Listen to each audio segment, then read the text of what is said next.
People, namaste, welcome back to my channel. In this video I will discuss about the acute epiglottitis and acute laryngotracheal bronchitis. These are the very most important questions for university exams.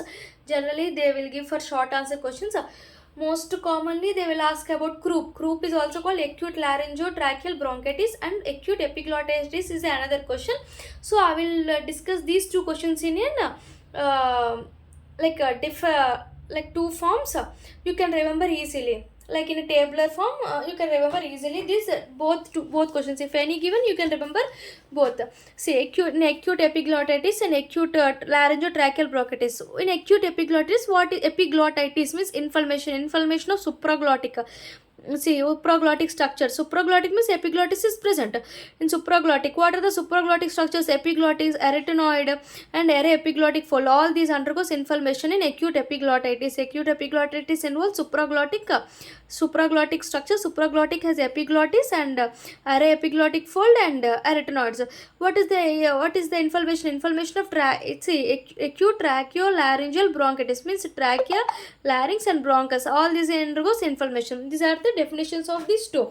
Next, we should discuss about the causes. First, sometimes it because of step but common H influenza, and it is sudden onset. And rapid progressive in children. It is generally suddenly acute means sudden onset. And generally we can see in children, but here causes because of virus, here because of bacteria. H influenza, strep, here because of para influenza 1 and 2. It is sudden onset but it is slow onset. Rapid progressive in children is slowly progresses to obstruction, and slowly progresses and causes obstruction. Here rapidly progresses, slowly progresses, rapid onset, slow onset. Here because of bacteria, staph and H influenza, para influenza of 1 and 2. These are the causes. Next, we should discuss about the age group. Here children like 3 to 6 years. Here very small children like 3 months to 3 years. 3 months to 3 years. Here 3 to 6 years. Okay, next, what are the symptoms from this acute epiglottitis from croup? Acute epiglottitis has tripod sign is present. This is important one. Tripod sign is present, and fever. Epiglottitis means inflammation. Fever is present. If the children has fever and child look toxic, and respiratory is inspiratory stridor. Only supraglottic reason, so inspiratory stridor is involved.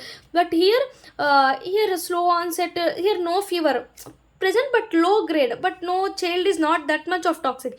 This is biphasic, trachea, bronchia, all these involved, so it is biphasic stridor. Next, another important clinical features are in acute epiglottitis we can see D, odonophagia, dysphagia, and drooling of saliva can be seen. Here these not are present. This is something mild, but here voice change, no voice changes occur in cough or any no voice change, but here voice change is present. In cough, where barking seal like cough can be seen in this croup condition. So examination is avoided in both the cases. Examination should not be done in both the cases.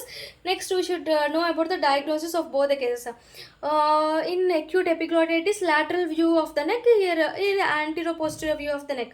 Lateral view of the neck of acute epiglottitis, we can see the thumb sign.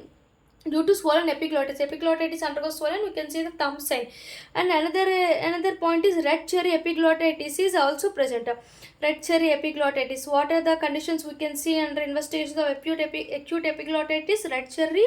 First one is thumb sign is present on lateral view of X-ray. Next, red cherry epiglottitis is also present. But here anterior posterior view of croup of neck. In croup, we can see the steeple sign due to subglottic stenosis. Here anterior posterior view steeple sign. Here compulsory hospitalization is required. Here hospitalization may or may not, because it is slow in onset and slow progressive, no fever, all these are present. So this is hospitalization may or may not required, but in acute epiglottitis hospitalization is required because it is acute and it is generally progressive in children also. So what is the treatment comes under the acute epiglottitis and croup? Acute epiglottitis with bacteria. Bacteria means antibiotics, steroids, intubation, tracheostomy in severe cases. Antibiotics, steroids, intubation, tracheostomy, severe cases. But here comes under viral para-influenza virus. Para-influenza. So no antibiotic should be used. You can use the nebulization with epinephrine, humidification, and decongestants and steroids. If severe cases, tracheostomy intubation can be done.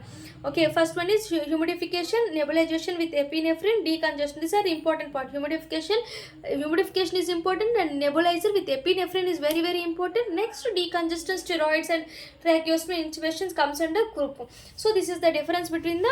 You can remember in different manner. First, you should write that definition. What is this? What is this? This is a supraglottic inflammation like epiglottis, subglot, epiglottified, erythroidal inflammation of larynx, trachea, bronchi. Next, we should discuss about the causes. Causes is because of staph influenza, because of para-influenza, which is sudden onset, which is slow onset, which is progressively seen in children, which is slow progress to obstruct. Next, age group.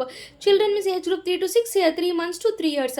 Next, you should know about the symptoms. Tripod sign is important. Next, fever is present. If fever not present, which is inspiratory stridor, which is biphasic stridor.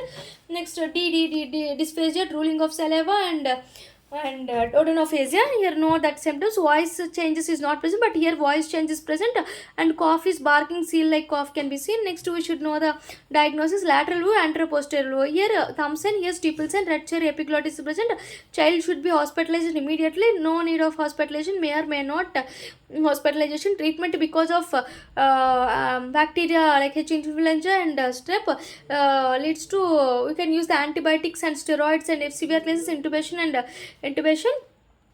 tracheostomy. This is because of virus. Humidification and nebulizer with epinephrine is important. Decongestant and steroids, and in severe cases, intubation and tracheostomy. This is the two shorts comes most important for university exams. Thank you. Please subscribe my channel. Please support us. Thank you.